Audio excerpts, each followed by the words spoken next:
Hey guys, Simon here from Top Tennis Training, and this video is the key to getting more power on every single shot.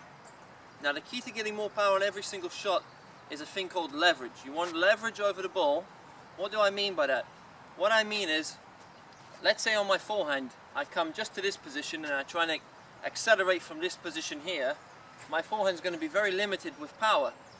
If I get the racket to this position here and the bottom of the racket is pointing towards the ball, and I start to accelerate from here, the power is going to be a lot more because I have a lever, I have force over the ball.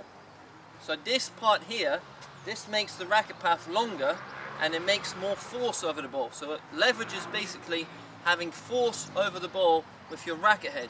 So every shot, every stroke has a power position. Some people call this the back position. For now I'm going to call it the power position. So let's go through the power position on each shot. The serve, the power position on the serve is when you see the players getting into the trophy position. So this position here, so the power position on serve is basically this position here. Most pros will get into a position similar to this. The easiest way to find the power position on serve is to put your arms out like this, bend your hitting arm until it's a 90-degree angle, roughly, and then from here, drop your back shoulder, so this is your right shoulder if you're a right-handed player, until you reach this position. And even just hitting serves from that position here, you'll see that if you do it properly, you'll have a lot of power on your serve just from this position, the power position.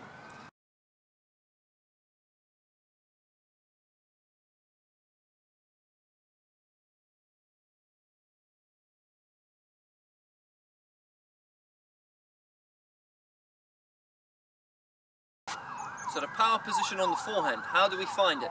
If you're in that ready position from here and you get into that back position where your racket is higher than your grip level, like this, that's the power position on the forehand. Most players, most top professionals, they'll get into a similar position.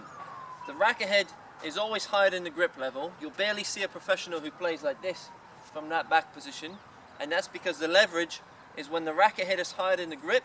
That's when we have the leverage in the hand and in the racket. So they'll get to that position. Federer, he'll get to there, like this. Djokovic, he'll do a different take back, but he'll still reach a similar position to Federer. The same with Nadal, he'll go close to his body, and then he'll come out like this. All the best players in the world, all the best forehands, they'll all reach that back position here. The left hand, if you're a right-handed player, across your body like this. That's the power position on the forehand.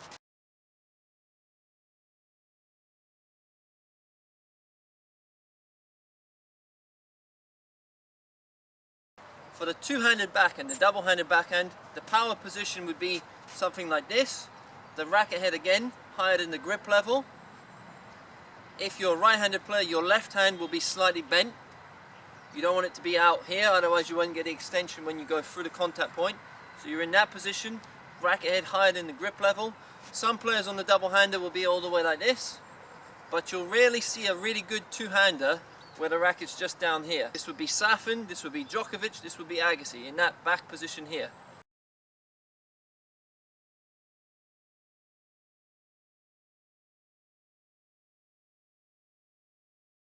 For the single-handed backhand, you're in that position here.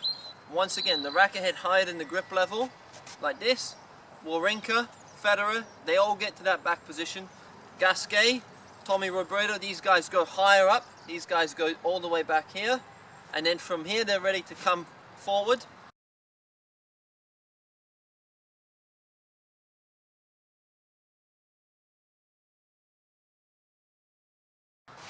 For the slice backhand, it's the same.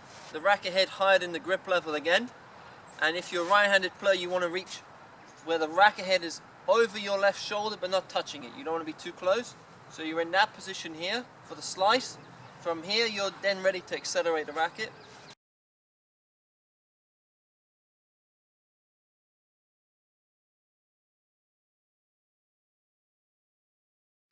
For the volleys, once again, when you're in the ready position, you want your racket head higher than the grip level like this. So right from the beginning, you have leverage in that position. If you see Djokovic in that ready position, if you see a good doubles player, they're in that position, the racket head's not down here, and that's because they want leverage over the ball by being in that position here.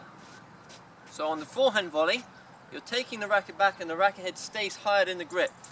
You're in that position here, and then from here you can hit a high volley easily, you can hit a medium height volley, and if it's a low volley you can still keep that shape, the L shape in your wrist and your arm, and you just go down with your legs, so you're still keeping that L shape. The same on the backhand volley, the exact same.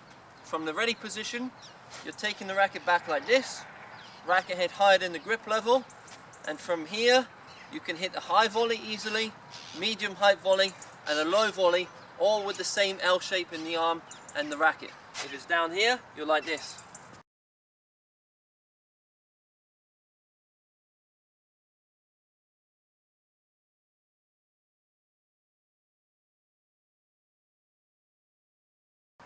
Now for the smash, it's very similar to a serve position, but on the smash we have less time because the ball's traveling towards us, normally with speed and normally with topspin. So on the smash you don't want to go as far back as on the serve. On the serve we might go to here. On the smash we're going to keep it more on side of our body from here, but once again the racket head higher than the grip level like this, and from this position here you've got the left hand up if you're a right-handed player like this, you're tracking the ball. From here you're ready to accelerate the racket.